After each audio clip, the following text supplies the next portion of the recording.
भारत का गौरवशाली इतिहास, भारतवर्ष की मिट्टी सदियों से वीरों को जन्म देती आई है।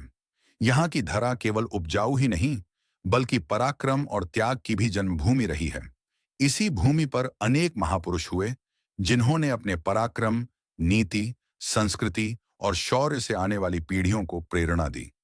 जब भी हम भारतीय इतिहास के उन महान योद्धाओं का स्मरण करते हैं, जिन्होंने विदेशी आक्रमणकारियों के विरुद्ध अपने प्राणों की बाजी लगा दी, तो सबसे अग्रणीय नामों में महाराज पृथ्वीराज चौहान का नाम स्वर्ण अक्षरों में अंकित है।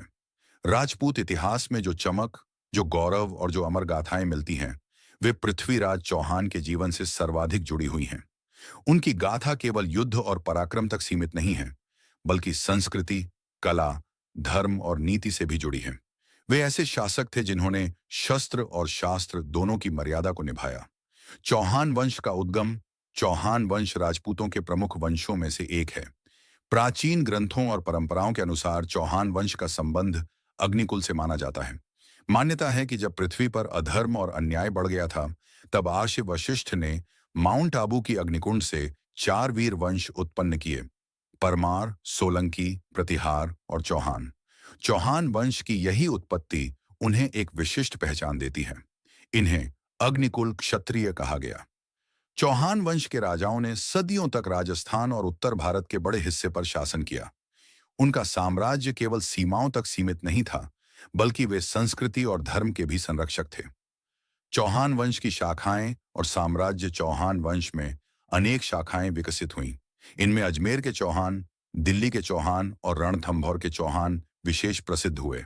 अजमेर, जो शिक्षा और संस्कृति का केंद्र था, चौहान वंश की राजधानी बना। 11वीं और 12वीं शताब्दी में चौहान वंश अत्यधिक शक्तिशाली हो चुका था। अजमेर और दिल्ली पर उनका शासन था, जो उत्तर भारत के राजनीतिक परिदृश्य में सबसे महत्वपूर्ण केंद्र थे। राजा अर्नोराज, राजा अजयपाल और सोमेश्वर जैसे शासकों ने चौहान साम्राज्य की नींव को मजबूत किया। उन्हीं की परंपरा में आगे चलकर पृथ्वीराज चौहान का जन्म हुआ, जिन्होंने वंश की कीर्ति को चरम तक पहुंचाया। राजनीतिक परिस्थिति: 12वीं शताब्दी का भारत राजनीतिक दृष्टि से अस्थिर था। उत्तर भारत छोटे छोटे राजवंशों और राज्यों में बंटा हुआ था। राजपूत राज्यों के बीच परस्पर प्रतिस्पर्धा और वैमनस्य भी विद्यमान था। दूसरी ओर पश्चिम से विदेशी आक्रमणकारियों की आंखें भारत की संपदा और वैभव पर टिकी थीं। गजनी के महमूद ने पहले ही अनेक आक्रमण कर भारत की संपदा को लूट लिया था। उसके बाद गौरी वंश के आक्रमणकारियों ने भारत की सीमाओं को बार बार लांघना शुरू किया। ऐसे समय में आवश्यकता थी एक ऐसे शासक की जो न केवल पराक्रमी हो, बल्कि राजपूतों को एकजुट कर सके। इस चुनौतीपूर्ण समय में पृथ्वीराज चौहान का उदय हुआ।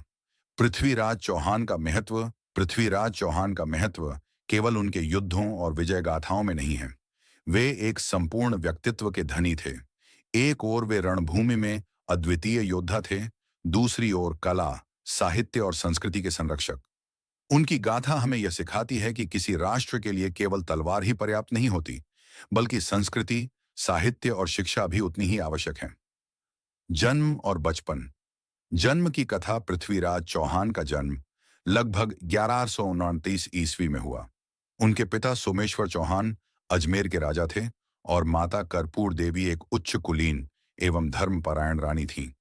पृथ्वीराज के जन्म से पहले ही ज्योतिषियों ने संकेत दिए थे कि इस संतान का भाग्य असाधारण होगा। जब उनका जन्म हुआ तो कहा जाता है कि राजमहल में अद्भुत प्रकाश फैल गया। वैदिक मंत्रों की गूंज से वातावरण पवित्र हो गया। अजमेर की प्रजा ने अपने भावी सम्राट के जन्म पर उल्लास मनाया। नगर की गलियों में मिठाइयां बंटी, मंदिरों में दीप जलाए गए और जनता ने उत्सव मनाया। बचपन का स्वभाव: पृथ्वीराज बचपन से ही सामान्य बालकों से अलग थे। उनका चेहरा तेजस्वी, आंखें बड़ी और आत्मविश्वास से भरी हुई थीं। वे खेलों में भी वीरता और नेतृत्व का परिचय देते। जहां अन्य बालक खिलौनों से खेलते, वहां वे धनुष बाण, तलवार और घुड़सवारी में आनंद पाते। कहा जाता है कि बाल्यावस्था में ही उनके हाथ में लकड़ी की तलवार रहती और वे मित्रों को संगठित करके युद्ध खेलते। उनकी नेतृत्व क्षमता इतनी अद्भुत थी कि उनके साथी बालक बिना झिझक उनके आदेश मानते। शिक्षा और गुरुकुल राजकुमार होने के बावजूद पृथ्वीराज को प्राचीन परंपरा के अनुसार गुरुकुल भेजा गया। उनके गुरु आचार्य महामंद्र और विद्वान ब्राह्मण थे, जिन्होंने उन्हें शास्त्र और शस्त्र दोनों की शिक्षा दी। शास्त्र शिक्षा, वे संस्कृत, प्राकृत और अपभ्रंश भाषाओं के झाता बने। राजनीति, धर्मशास्त्र, वेद, पुराण और काव्य का अध्ययन किया। शस्त्र शिक्षा, तलवारबाजी, घुड़सवारी, हाथी युद्ध, धनुर्विद्या और भाले की कला में उन्होंने दक्षता प्राप्त की। कहा जाता है कि वे धनुष से इतने निपुण थे कि दूर से रखे दीपक की लौ बुझा देते। शौर्य की पहली झलक एक प्रसिद्ध कथा है कि 12 वर्ष की आयु में वे शेर के शिकार पर निकले। अचानक एक भयंकर सिंह झाड़ियों से निकल आया। साथी भयभीत हो गए, परंतु पृथ्वीराज ने अपने धनुष से तीर चलाकर सिंह को धराशायी कर दिया। इस घटना ने उनकी वीरता को सबके सामने उजागर कर दिया। न्यायप्रियता और करुणा, पृथ्वीराज केवल शूरवीर ही नहीं, बल्कि करुणामय और न्यायप्रिय भी थे। एक बार एक किसान का बैल घायल हो गया।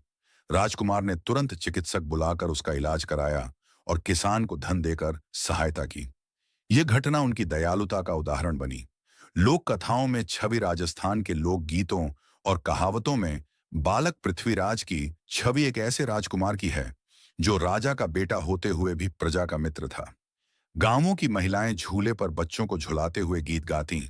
सोने की झूलनी, झूले राजकुमार, पृथ्वी के लाल तू, बने रण का अवतार। किशोर से युवराज तक जैसे जैसे पृथ्वीराज चौहान की आयु किशोरावस्था से निकलकर युवावस्था में प्रवेश कर रही थी, वैसे वैसे उनके व्यक्तित्व में अपार तेज और अद्भुत आभा प्रकट होने लगी। वे अब केवल एक राजकुमार नहीं रह गए थे, बल्कि उनके आचरण, शौर्य और विद्या ने उन्हें सबके लिए आदर्श बना दिया था। राजमहल के गुरुजन अक्सर कहा करते थे, यह बालक केवल चौहान वंश का नहीं, समूचे भारत भूमि का रक्षक बनेगा। उनकी शिक्षा अब पूर्ण हो चुकी थी। संस्कृत, अपभ्रंश और फारसी भाषा का उन्हें अच्छा ज्ञान था। शास्त्र और शस्त्र दोनों ही उनकी मुट्ठी में समा चुके थे। युवराज की प्रतिष्ठा, राजा सोमेश्वर ने जब उन्हें युवराज घोषित किया तो समूचे अजमेर राज्य में उत्सव का माहौल छा गया। नगर में दीप जलाए गए, मंदिरों में घंटियां बजीं और प्रजा ने अपने युवराज का स्वागत फूलों और जयघोष से किया। युवराज के रूप में उन्हें नई नई जिम्मेदारियां मिली। प्रजा का हालचाल जानना, कर संग्रह की देखरेख करना, सैनिकों का प्रशिक्षण करना, राज दरबार में निर्णय लेना, पड़ोसी राज्यों के साथ कूटनीति निभाना। इतनी कम उम्र में भी पृथ्वीराज ने इन जिम्मेदारियों को इतनी दक्षता से निभाया कि वरिष्ठ सरदार और अनुभवी मंत्री भी आश्चर्यचकित रह जाते। वे कहते, युवराज की आंखों में केवल जोश ही नहीं, बल्कि गहरी दूरदृष्टि भी है। शिकार मनोरंजन नहीं, युद्धाभ्यास। राजकुमारों के लिए शिकार करना अक्सर केवल मनोरंजन का साधन होता था, परंतु पृथ्वीराज के लिए यह एक युद्धाभ्यास था। वे शिकार के लिए जाते तो धनुष, बाण और तलवार का प्रयोग इस प्रकार करते मानो रणभूमि में हों। कभी उन्हें जंगलों में घूमते देखा जाता, कभी वे घोड़े की पीठ पर सवार होकर हिरण की गति से भी तेज दौड़ लगाते। उनका प्रिय घोड़ा छंदन इतना तीव्रगामी था कि कहा जाता है उसके आगे दुश्मनों के घोड़े भी हाँफने लगते। युवराज अक्सर अपने सैनिकों को साथ लेकर शिकार करते और बीच बीच में उनसे मल्ल युद्ध, तलवारबाजी और अश्वकला का अभ्यास करवाते। सैनिकों का कहना था, युवराज हमारे साथ सैनिक बनकर रहते हैं, राजकुमार बनकर नहीं। वीरता की पहली मिसाल युवावस्था में ही उन्हें पहला अवसर मिला जब उनकी वीरता का वास्तविक परीक्षण हुआ। अजमेर की सीमा पर एक भीषण दस्यु दल सक्रिय हो गया था। ये डाकू किसानों से अनाज और धन लूट लेते और कई बार गांव की महिलाओं को भी अपमानित करते। जब यह समाचार युवराज को मिला तो उन्होंने बिना देर किए सेना का नेतृत्व संभाला। वे स्वयं घोड़े पर चढ़कर अगली पंक्ति में पहुंचे। युद्ध शुरू हुआ। दस्यु सैनिक अत्यंत क्रूर और चालाक थे। उनका सरदार विशालकाय शरीर वाला बलवान था। उसने अपने बड़े तलवार से कई सैनिकों को घायल कर दिया। तभी पृथ्वीराज ने धनुष पर बाण चढ़ाया और बिजली की तरह छोड़ा। बाण सीधा दस्यु सरदार की छाती में जा लगा। वह घोड़े से गिर पड़ा। दस्युओं के गिरोह में भगदड़ मच गई। सैनिकों का उत्साह बढ़ गया और उन्होंने मिलकर शेष दस्युओं को खदेड़ दिया। इस जीत के बाद अजमेर की प्रजा ने युवराज का अभिनंदन करते हुए कहा, यह हमारे खेतों का सच्चा रक्षक है, धरती का वीर पुत्र है। न्याय, प्रियता और करुणा। पृथ्वीराज केवल पराक्रमी ही नहीं, बल्कि न्यायप्रिय भी थे। एक बार दरबार में दो किसानों के बीच भूमि विवाद हुआ। सरदारों ने कहा कि मामला टाल दो, पर युवराज ने ध्यान से दोनों की बातें सुनी। फिर उन्होंने उस भूमि को समान भागों में बांटने का आदेश दिया। जब वह निर्णय हुआ तो दरबार में सब दंग रह गए। इतनी कम उम्र में इतना संतुलित न्याय देखकर मंत्रियों ने राजा सोमेश्वर से कहा, महाराज, आपने जो युवराज चुना है वह केवल वीर ही नहीं, धर्मज्ञ भी है। अन्य राजकुमारों से भिन्नता, जहां अन्य राजकुमार विलासिता और भोग विलास में समय बिताते, वहीं पृथ्वीराज का जीवन अनुशासन और वीरता से भरा था। उनका दिनचर्या इस प्रकार था: प्रातःकाल अस्त्र शस्त्र का अभ्यास, उसके बाद सैनिकों के साथ मल्लयुद्ध और रणनीति पर चर्चा, दोपहर में प्रजाजनों से भेंट और उनकी समस्याएं सुनना, संध्या को दरबार में नीतियों पर विमर्श और रात को ग्रंथों का अध्ययन। उनमें यह विशेषता थी कि वे अपने सैनिकों को केवल अनुचर नहीं बल्कि परिवार मानते थे। सैनिक भी उनके लिए प्राण तक न्यौछावर करने को तत्पर रहते। प्रजा का स्नेह। जब भी युवराज नगर भ्रमण पर निकलते तो प्रजाजन अपने द्वार पर दीप जलाकर उनका स्वागत करते। बूढ़ी माताएं उन्हें आशीर्वाद देती, राजा बेटा, तू सदा विजयी रह।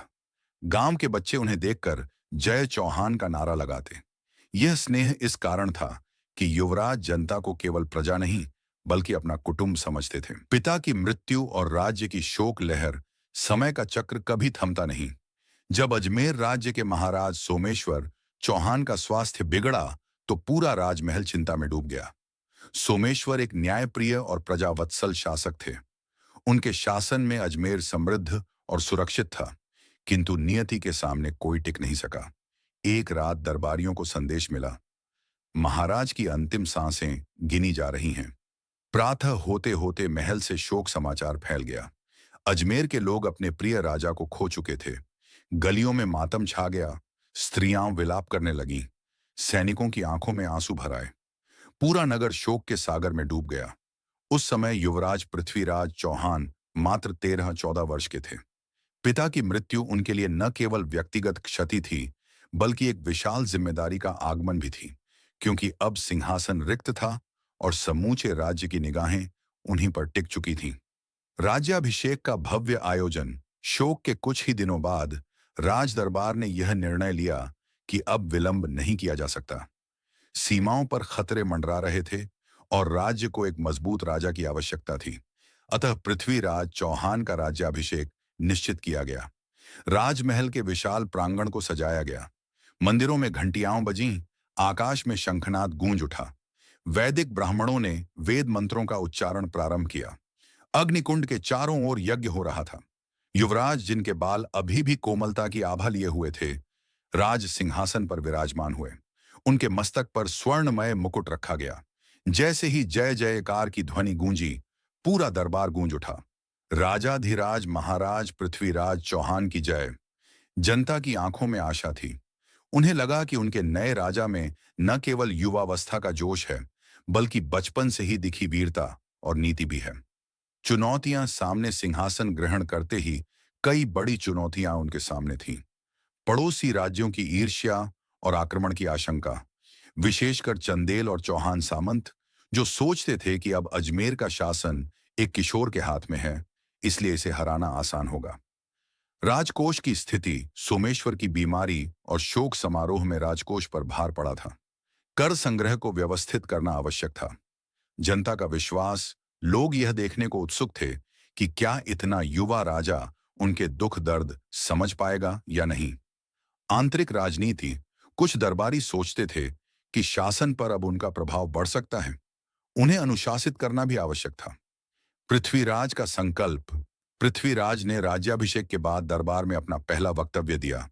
उन्होंने कहा, मैं जानता हूं कि मेरी उम्र अभी कम है, परंतु यह सिंहासन केवल सत्ता का प्रतीक नहीं बल्कि प्रजा की रक्षा का व्रत है। मैं अपने प्राणों की आहुति दे दूंगा, पर इस मातृभूमि को किसी के अधीन नहीं होने दूंगा। ये सुनकर दरबारियों ने आश्चर्य किया। उनकी वाणी में आत्मविश्वास और दृढ़ता थी। पहला बड़ा युद्ध। चंदेलों से संघर्ष। राज्याभिषेक के कुछ ही महीनों बाद चंदेल शासक ने अवसर देखा। उसने सोचा, अजमेर का राजा अभी किशोर है, यह सही समय है आक्रमण करने का। युद्ध की तैयारी। पृथ्वीराज को जब यह समाचार मिला तो उन्होंने तुरंत अपने सेनापति और मंत्रियों की सभा बुलाई। उन्होंने कहा, शत्रु हमें कमजोर समझता है, यह उसका भ्रम है। युद्ध हमारे लिए केवल भूमि की रक्षा नहीं, बल्कि सम्मान का प्रश्न है। उन्होंने घुड़सवार सेना को तैयार किया, धनुर्धारियों को मोर्चे पर लगाया और स्वयं घोड़े छंदन पर सवार होकर सेना का नेतृत्व करने का निश्चय किया। रणभूमि का वर्णन। युद्ध स्थल पर दोनों सेनाएं आमने सामने थीं।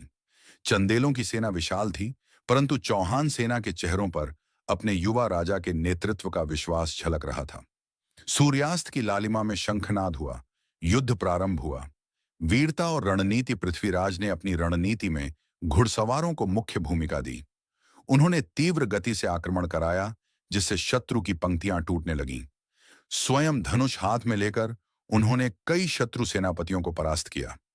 चंदेलों का सेनापति अत्यंत बलशाली था। उसने पृथ्वीराज को चुनौती दी। दोनों में मल्लयुद्ध हुआ। यद्यपि पृथ्वीराज उम्र में छोटे थे, परंतु उन्होंने ऐसा प्रहार किया कि सेनापति घोड़े से गिर पड़ा। विजय और प्रभाव। चंदेल सेना में हाहाकार मच गया। वे भाग खड़े हुए। अजमेर की सेना ने जय घोष किया, पृथ्वीराज चौहान की जय। ये उनकी पहली बड़ी विजय थी। अब पूरे उत्तर भारत में उनका नाम गूंजने लगा। दुश्मन राज्यों ने समझ लिया कि यह किशोर राजा कोई साधारण बालक नहीं, बल्कि भविष्योन्मुख सम्राट है। साम्राज्य का विस्तार। इस विजय के बाद पृथ्वीराज ने ठान लिया कि अजमेर और दिल्ली को एक शक्तिशाली साम्राज्य बनाना है। छोटे छोटे सामंतों को पराजित कर अधीनता स्वीकार करवाई। सीमाओं पर नए किले बनवाए और पुराणों की मरम्मत कराई। सैनिक चौकियां स्थापित की। व्यापारियों को संरक्षण दिया, जिससे व्यापार और कृषि दोनों फले फूले। राज्य की समृद्धि बढ़ने लगी और जनता खुशहाल होने लगी। न्यायप्रिय शासक। युद्ध कौशल के साथ साथ वे न्यायप्रिय भी थे। एक बार एक व्यापारी ने दरबार में आकर शिकायत की कि सैनिकों ने उससे अन्यायपूर्ण कर वसूला है। पृथ्वीराज ने तुरंत जांच बिठाई। दोषी सैनिकों को दंड दिया गया और व्यापारी को क्षतिपूर्ति दी गई। इस घटना से जनता को विश्वास हुआ कि उनका राजा केवल युद्ध भूमि का नायक ही नहीं, बल्कि न्याय का संरक्षक भी है। युवा सम्राट का व्यक्तित्व। वे प्रतिदिन सुबह अस्त्र शस्त्र का अभ्यास करते, दरबार में नीतियों पर चर्चा करते, प्रजा से मिलते और उनकी समस्याएं सुनते। अनुशासन और वीरता उनके जीवन का आधार था। सैनिकों और प्रजाजनों को वे केवल प्रजा नहीं, बल्कि परिवार मानते थे।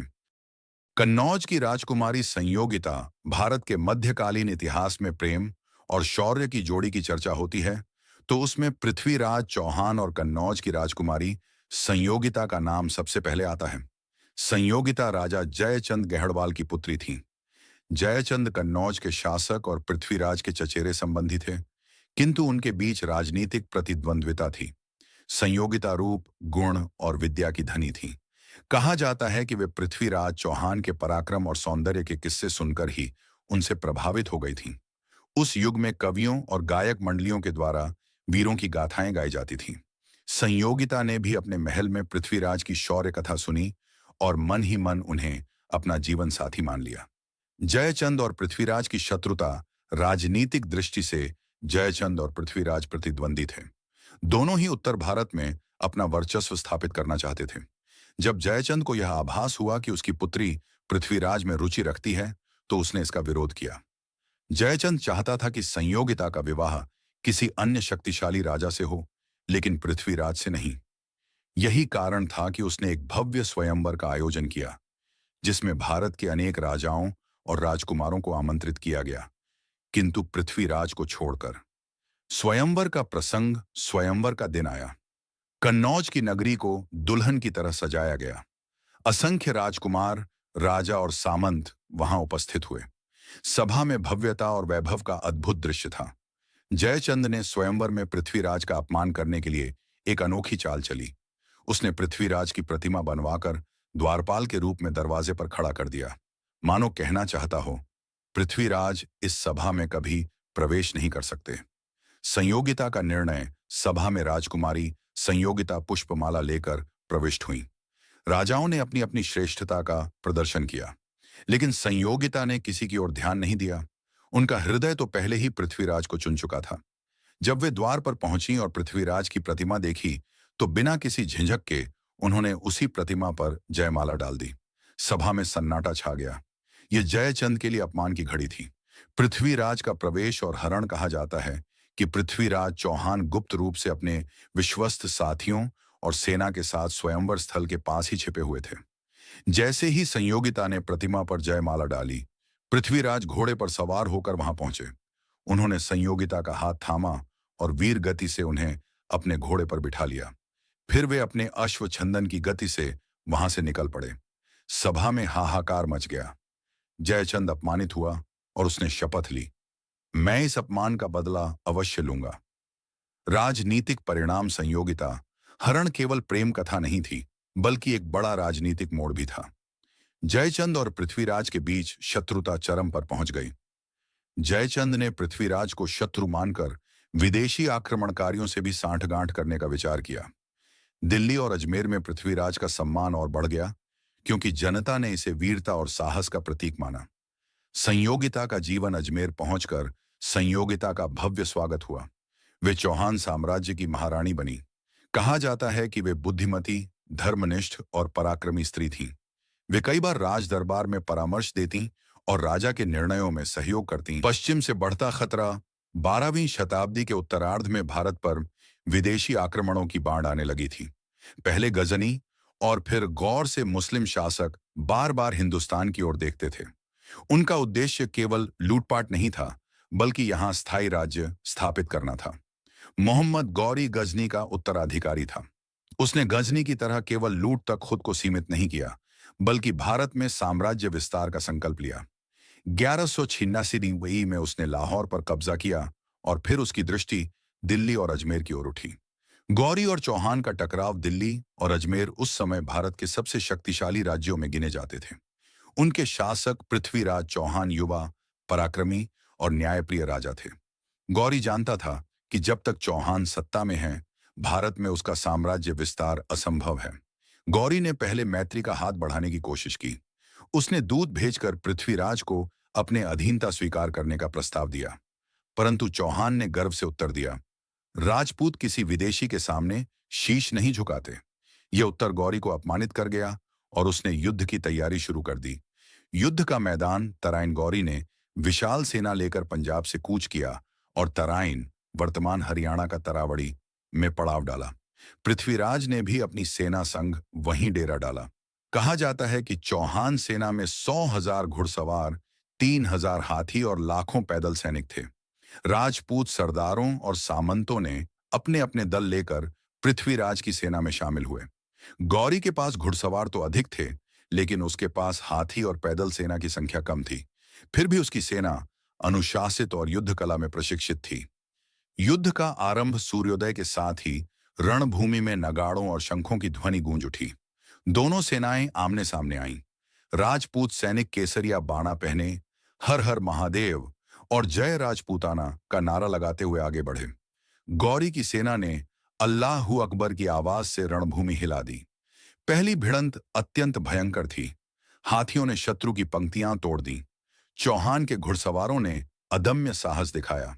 पृथ्वीराज की रणनीति। पृथ्वीराज ने अपने सबसे प्रिय सेनापति हम्मीरदेव चौहान और कर्ण सिंह को अग्रिम मोर्चे पर रखा।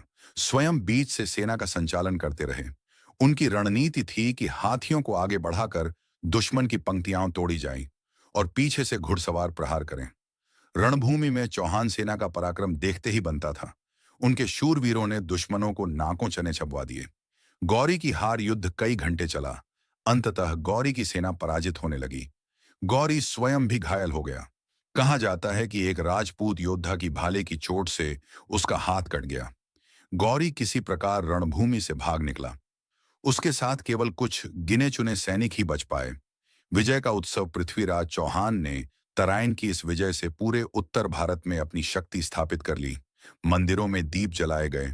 कवियों और भाटों ने चौहान की वीरगाथाएं गाईं। प्रजा ने अपने नरेश की जय जयकार की। यह युद्ध भारत के लिए एक महान उपलब्धि थी, क्योंकि पहली बार विदेशी आक्रांता को निर्णायक रूप से हराकर वापस भेजा गया था। किंतु इतिहास गवाह है कि विजय के बाद अगर शत्रु को पूरी तरह नष्ट न किया जाए तो वह फिर लौटता है।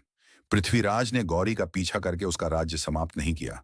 यही भविष्य में उनके लिए संकट का कारण बना। गौरी की वापसी और तराइन का द्वितीय युद्ध, ये लारसो बम्पेइन, पराजय का अपमान और शपथ, इनका प्रथम तराइन युद्ध मोहम्मद गौरी के लिए अपमानजनक हार लेकर आया था। जब गजनी की गलियों से होकर वह अपने महल की ओर लौटा, तब उसके सैनिकों की आंखों में भी निराशा झलक रही थी। जनता ने भी उस पर ताने कसे। वह भारत, जिसे जीतना आसान समझा था, वहां से भागकर लौट आया। गौरी का हृदय अपमान से जल उठा। उसने अपनी तलवार म्यान से निकालकर आकाश की ओर उठाई और शपथ ली, जब तक दिल्ली और अजमेर मेरे अधीन नहीं हो जाते, मैं चैन की सांस नहीं लूंगा। चाहे मुझे 10 बार हारना पड़े, 11वीं बार लौट कर आऊंगा। नई तैयारी और अनुशासन। गौरी ने अगले 1 वर्ष तक केवल युद्ध की तैयारी की। उसने मध्य एशिया से चुस्त दुरुस्त घुड़सवार बुलाए, जो घोड़े की गति के साथ तीर बरसाने में माहिर थे। घोड़ों की नस्ल बदलकर ऐसे अरबी घोड़े मंगवाए जो तेज, सहनशील और लंबे युद्ध में टिके रह सकें। सैनिकों को अनुशासन में ढाला गया। युद्ध का मतलब केवल बल से नहीं, बल्कि गति और चाल से जीतना है। गौरी ने अपने सेनापतियों को समझाया, राजपूत हाथियों पर निर्भर हैं। हाथी भले ही विशाल हों, परंतु भारी होते हैं। हम उनकी गति को तोड़ेंगे। हमारी ताकत हमारे तीर और हमारे घोड़े हैं। पृथ्वीराज का आत्मविश्वास। उधर अजमेर और दिल्ली की ओर पृथ्वीराज चौहान अपनी विजय से गौरवान्वित थे। दरबार में कवि चंद बरदाई वीर रस की कविताएं सुनाते और सैनिकों की जय जयकार होती। पृथ्वीराज को विश्वास था, गौरी अब दोबारा आने की हिम्मत नहीं करेगा।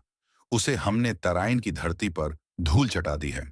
इस आत्मविश्वास ने धीरे धीरे असावधानी का रूप ले लिया। सीमाओं को सुदृढ़ करने की बजाय दरबार में उत्सव बढ़ने लगे। कन्नौज नरेश जयचंद के साथ उनका वैर और गहरा होता गया। राजपूत राज्यों में आपसी ईर्ष्या और कलह बढ़ती रही। इतिहास ने बाद में बताया कि यही असावधानी भविष्य के लिए घातक सिद्ध हुई।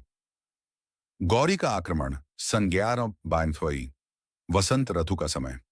गौरी ने अपने अपार आत्मविश्वास और योजनाबद्ध तैयारी के साथ भारत की ओर कूच किया। उसके पास अब लगभग 120,000 चुने हुए घुड़सवार थे। सभी तीरंदाजों को विशेष प्रशिक्षण दिया गया था कि वे तेज दौड़ते घोड़े पर सवार होकर सटीक निशाने लगाएं। सेना का ढांचा हल्का और फुर्तीला था। गौरी की योजना साफ थी, दुश्मन को थकाना, बार बार छोटे हमले करना, अचानक रात में आक्रमण करना। उसने अपने सेनापतियों से कहा, राजपूत भारी हथियारों और हाथियों के भरोसे हैं। हम उनकी थकान को अपना हथियार बनाएंगे। पृथ्वीराज की विशाल सेना। पृथ्वीराज को जब समाचार मिला कि गौरी फिर आ रहा है, उन्होंने तुरंत अपने सामंतों को बुलाया।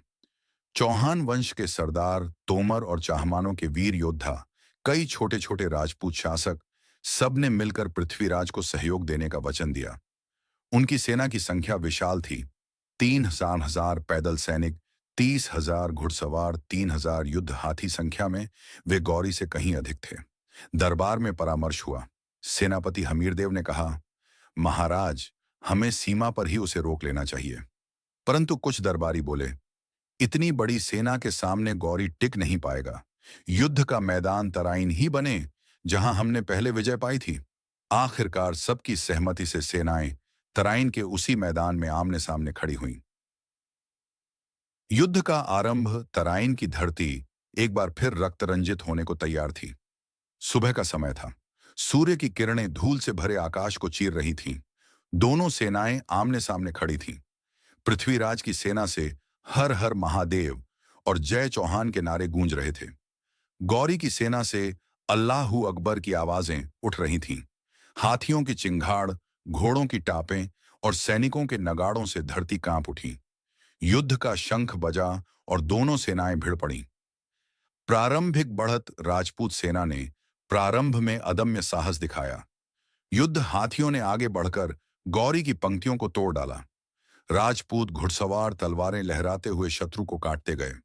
गौरी की सेना पीछे हटने लगी। उसके कई सैनिकों ने मैदान छोड़ भागने का प्रयास किया।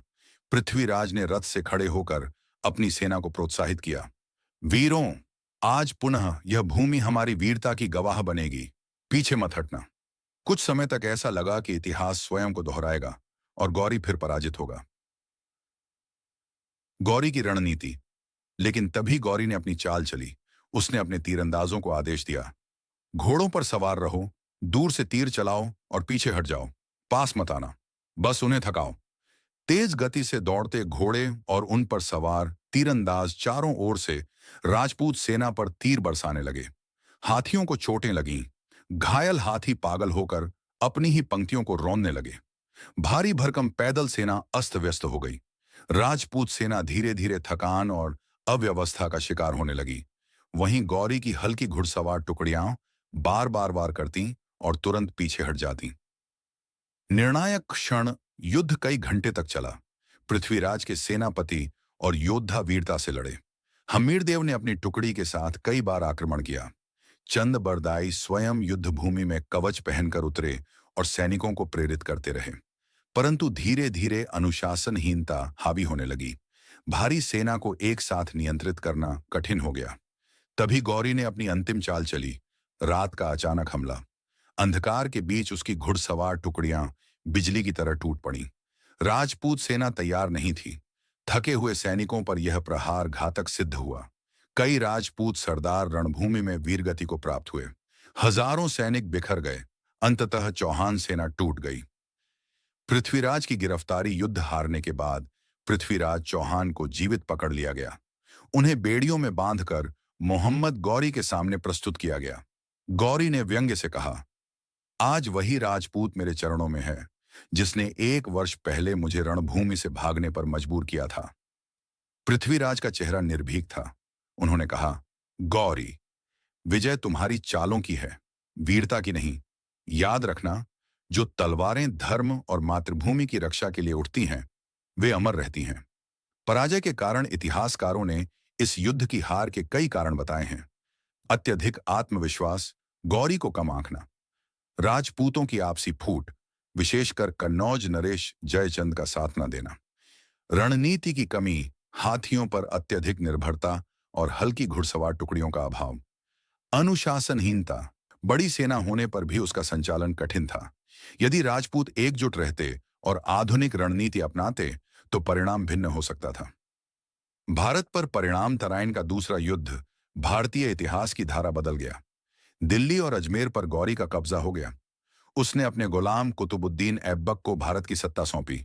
यही सत्ता आगे चलकर दिल्ली सल्तनत और फिर मुगल साम्राज्य की नींव बनी। राजपूतों की वीरता अमर रही, परंतु उनकी एकजुटता की कमी ने भारत को लंबे समय तक विदेशी शासन के अधीन कर दिया। गौरी के दरबार में अपमान तराइन के दूसरे युद्ध यर्नीर में हार के बाद पृथ्वीराज चौहान को बेड़ियों में बांधकर मोहम्मद गौरी के दरबार में प्रस्तुत किया गया। गौरी ने क्रोध और घमंड से कहा, अब देखो, भारत का शेर मेरे चरणों में कैद है। पृथ्वीराज को अपमानित करने के लिए उसे बार बार दरबार में लाया जाता। कभी उसे नीचा दिखाने के लिए जमीन पर बैठाया जाता, कभी उसकी आंखों पर पट्टी बांध दी जाती। कहा जाता है कि बाद में गौरी ने उसकी आंखें भी फोड़ डाली, जिससे वह अंधा हो गया। चंद का साथ पृथ्वीराज के साथ उनके प्रिय कवि और मित्र चंद भी कैद में थे। चंद केवल कवि ही नहीं, बल्कि पृथ्वीराज के राजदार और विश्वास पात्र थे। उन्होंने अपने राजा का साथ अंतिम क्षण तक निभाया। वे जानते थे कि गौरी चाहे जितना अपमान करे, पृथ्वीराज का आत्मबल नहीं टूट सकता। राजपूत राजा हारकर भी राजपूत ही रहता है। कविता और वीरता कहा जाता है कि कैद में चंद ने पृथ्वीराज को प्रेरित करने के लिए बार बार वीर रस की कविताएं सुनाई। राजा, तुम अंधे हो सकते हो, पर तुम्हारी वीरता अंधी नहीं हो सकती। पृथ्वीराज सुनते और मौन रहते, लेकिन भीतर उनके मन में प्रतिशोध की ज्वाला धधक रही थी। गौरी की चूक, गौरी को यह घमंड था कि उसने भारत के सबसे बड़े वीर को परास्त कर दिया है। वह चाहता था कि दरबार में पृथ्वीराज की वीरता को खेल बना दिया जाए।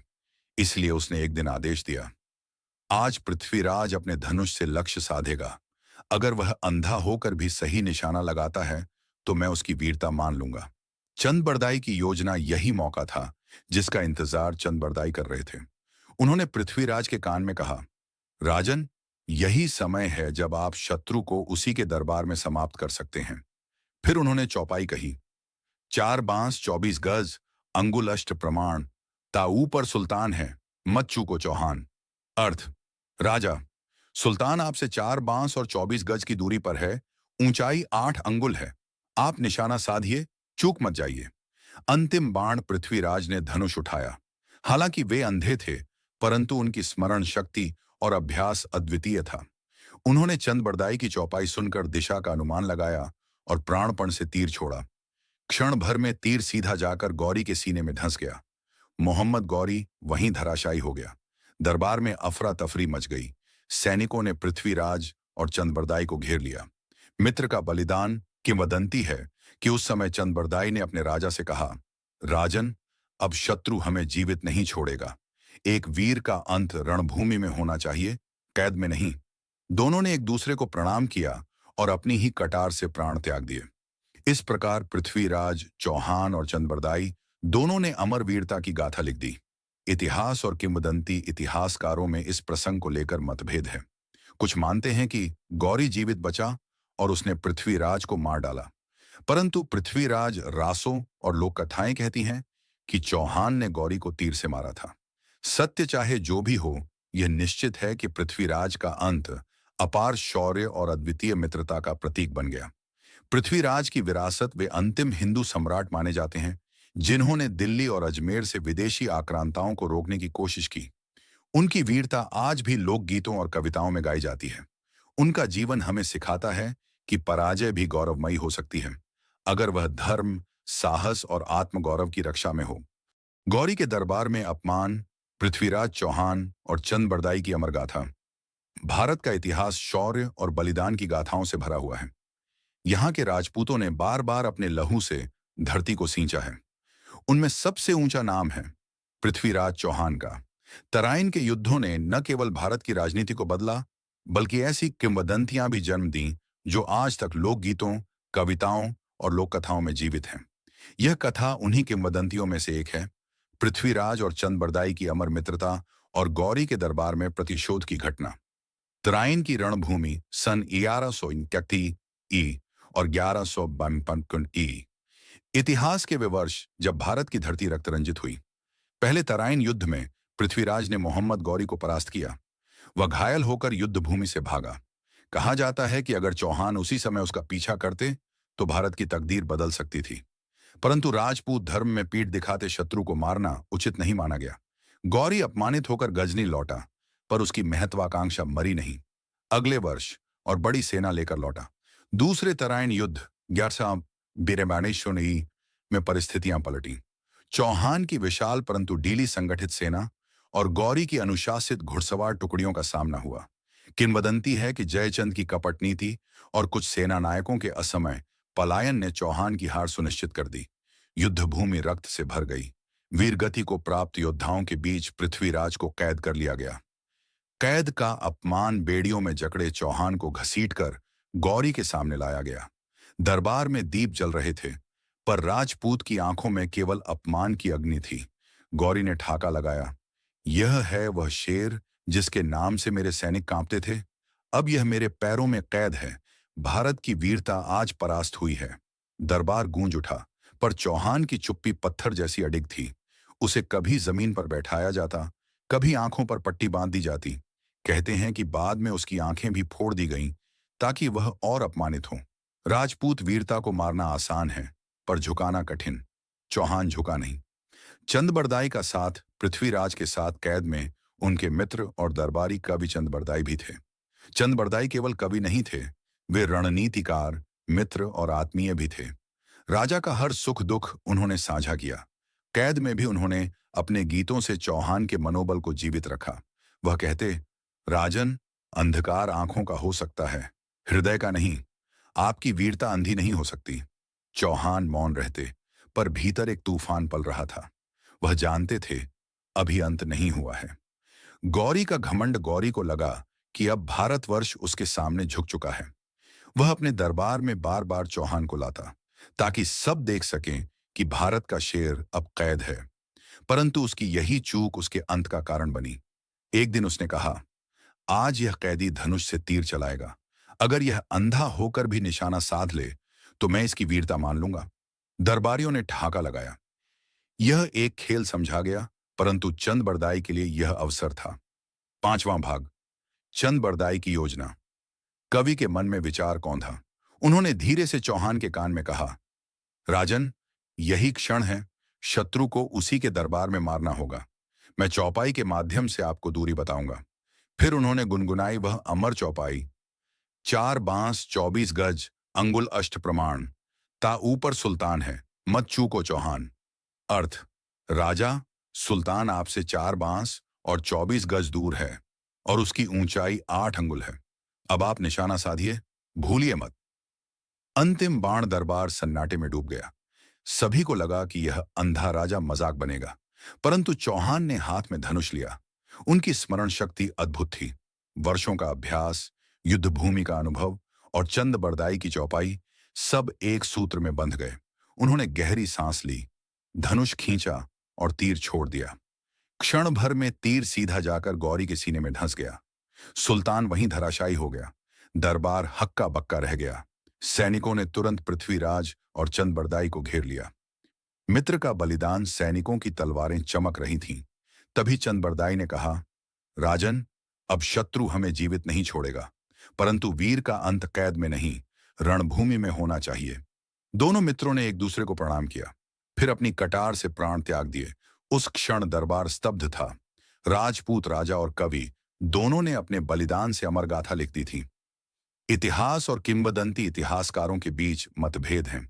कुछ कहते हैं कि वास्तव में गौरी बच गया और बाद में उसने पृथ्वीराज को मौत के घाट उतारा, परंतु पृथ्वीराज रासो और लोक कथाएं इस घटना को सच मानती हैं। चाहे तथ्य कुछ भी हो, यह कथा लोकमानस में अमर हो चुकी है। लोग आज भी गाते हैं, चौहान ने गौरी को उसके दरबार में मारा। पृथ्वीराज की विरासत, पृथ्वीराज चौहान को दिल्ली का अंतिम हिंदू सम्राट कहा जाता है। उनकी हार ने विदेशी सत्ता का द्वार खोला, पर उनकी वीरता और आत्मगौरव ने आने वाली पीढ़ियों को प्रेरित किया। उनकी गाथा हमें सिखाती है, पराजय भी गौरवपूर्ण हो सकती है। सच्चा मित्र अंत तक साथ निभाता है। अपमान सहना आसान नहीं, पर प्रतिशोध भी संयम से लिया जा सकता है। अंतिम हिंदू सम्राट पृथ्वीराज चौहान को भारत का अंतिम हिंदू सम्राट कहा जाता है। उनकी हार केवल एक राजा की हार नहीं थी, बल्कि भारतीय उपमहाद्वीप में विदेशी आक्रांताओं के स्थायी शासन की शुरुआत थी। उन्होंने अपनी अंतिम सांस तक धर्म, संस्कृति और स्वतंत्रता की रक्षा की। राजपूती शौर्य और परंपरा, पृथ्वीराज ने राजपूतों की उस परंपरा को जिया जिसमें धर्म की रक्षा सर्वोपरि होती है। रणभूमि में मृत्यु को सबसे बड़ा गौरव माना जाता है। पराजय के बाद भी आत्मसम्मान कभी नहीं छोड़ा जाता। उनका जीवन आज भी युवाओं को यह प्रेरणा देता है कि बलिदान से बड़ी कोई विजय नहीं। वीरता और मित्रता का आदर्श, उनका और चंदबरदाई का प्रसंग इतिहास का अनुपम उदाहरण है। मित्रता, कर्तव्य और बलिदान का ऐसा संगम विरला ही मिलता है। जहां राजा ने वीरता दिखाई, वहीं कवि ने बुद्धिमत्ता और समर्पण का परिचय दिया। सांस्कृतिक योगदान, पृथ्वीराज चौहान कला और साहित्य के महान संरक्षक थे। उनके दरबार में चंद बरदाई जैसे कवि थे, जिन्होंने पृथ्वीराज रासो जैसा महाकाव्य रचा। उन्होंने संस्कृत और प्राकृत भाषा को प्रोत्साहित किया, मंदिरों और किलों का निर्माण करवाया, जिनमें से कई आज भी उनकी स्मृति में खड़े हैं। राजनीतिक दृष्टि से योगदान, चौहान साम्राज्य ने दिल्ली और अजमेर को शक्ति का केंद्र बनाया। उन्होंने कई छोटे छोटे राज्यों को एक सूत्र में बांधने का प्रयास किया। यदि राजपूत आपसी मतभेद छोड़कर एकजुट रहते, तो शायद इतिहास अलग होता। महिलाओं के प्रति सम्मान, कहते हैं कि पृथ्वीराज स्त्रियों का अत्यधिक सम्मान करते थे। उनकी और संयोगिता की प्रेम कथा भारतीय इतिहास में अमर हो चुकी है। संयोगिता ने स्वयंवर में सबके सामने पृथ्वीराज को वरमाला पहनाई थी, जिसने उस समय के सामाजिक साहस और आत्मसम्मान का अद्भुत उदाहरण प्रस्तुत किया। अमर गाथाएं राजस्थान, हरियाणा और उत्तर भारत में आज भी लोकगीतों में पृथ्वीराज की गाथा गाई जाती है। ग्रामीण इलाकों में महिलाएं झूले पर झूलते हुए उनके वीर रस के गीत गाती हैं। मेलों और नाटकों में आज भी पृथ्वीराज चौहान का चरित्र जीवित है। प्रेरणा का स्रोत, पृथ्वीराज का जीवन हमें यह सिखाता है, कभी भी पराजय से भयभीत मत होना। आत्मसम्मान से बड़ा कोई धन नहीं, मित्रता और निष्ठा सबसे बड़ा बल है। अंतिम क्षण तक संघर्ष करना ही सच्चा जीवन है। आधुनिक भारत में महत्व, आज जब हम स्वतंत्रता का आनंद ले रहे हैं, तब हमें यह याद रखना चाहिए कि हमारी आजादी हजारों बलिदानों की नींव पर खड़ी है। पृथ्वीराज चौहान उन वीरों में अग्रणी हैं, जिन्होंने अपने प्राणों से यह संदेश दिया, मिट जाना स्वीकार है, पर दासत्व स्वीकार नहीं। निष्कर्ष, पृथ्वीराज चौहान केवल एक योद्धा या राजा नहीं थे, वे भारतीय आत्मगौरव के प्रतीक थे। उनकी हार के बाद भारत सदियों तक विदेशी शासन के अधीन रहा, लेकिन उनका नाम हर युग में प्रेरणा देता रहा। उनका जीवन एक दीपक की तरह है, जो अंधकार में भी अपनी ज्योति फैलाता है। राजस्थान की धरती आज भी गाती है, पृथ्वीराज अमर रहे, चौहान वंश अमर रहे।